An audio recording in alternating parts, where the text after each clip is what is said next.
In building the foundation model for credit, there's just us. Our data is entirely proprietary.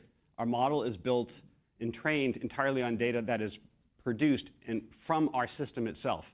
So there's no shortcut to building what we're doing. And Paul's going to talk a lot about this foundation model and how it creates the differentiation that we're all here for today. I just want to sort of introduce the basic ideas behind it.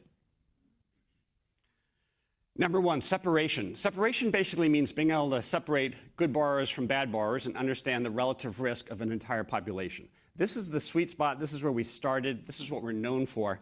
But sometimes people fail to appreciate how impactful this is to what we're building and what we're doing. So separation is the heart of it. Paul's going to talk quite a bit about this as it deserves a lot of attention. Automation. I sort of talked to you about this. You know, when we started way back 2014 or so, 2015, the average borrower had to upload 3, 4, maybe 5 documents, and they had to have a phone call with somebody, and they had to go through these processes that sounded like that picture I had a bit ago. And we started experiments to say, what if our models could do this better?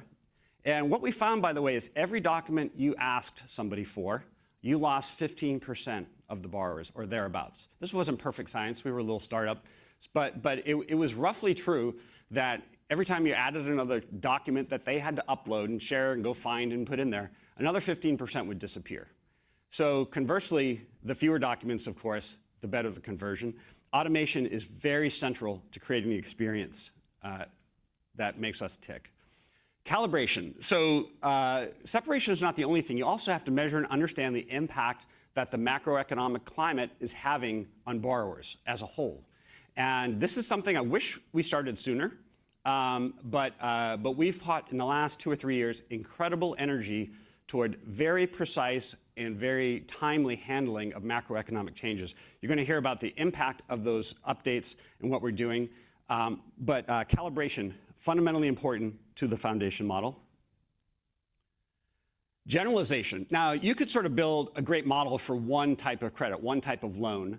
And I think that would be great, but it would not be, in my mind, world-changing, right? It would be sort of like an LLM that just spits out images, right? Very cool. A year ago, that was neat, or 2 years ago. But ultimately, we need something that can handle all forms of credit. And so moving toward generalization is a big part of our future. We're kind of doing it step by step. Our small dollar loan and our personal loan now use the same models. We've kind of taken a lot of the automation and sort of income verification kind of stuff from our personal loan product, moved it over to our HELOC product. But they're still independent models, but a unified future is really a very different place, where the advantages and the scale of a very generalized model can really begin to shine. The last thing I'll say about this is personalization. This is the new vanguard for us. This is what we're just starting on. It's something I'm very excited about. You can think of this as Upstart going from predicting outcomes, which is all we've been doing, trying to predict, to actually shaping the outcomes and turning more of them positive.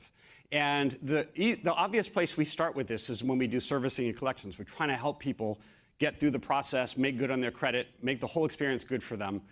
But there's another 100 times more we can do to personalize the experience, to help in small ways, either a business or a consumer make a bit smarter decision along the process. And so just getting started now, we fundamentally believe that generative AI and agent-based technologies are going to be the centerpiece of this. So you should expect to hear a lot from us on this. The last thing I'll say, which is maybe obvious, is, you know, why does this matter so much? Because every person that you can take who might have defaulted, might have made a bad decision, and get them into a better place, it's of course great for them. But guess what? It makes the rest of the system a little bit smarter and a little bit better for everybody else. And that's the beauty of this sort of feedback loop that we have.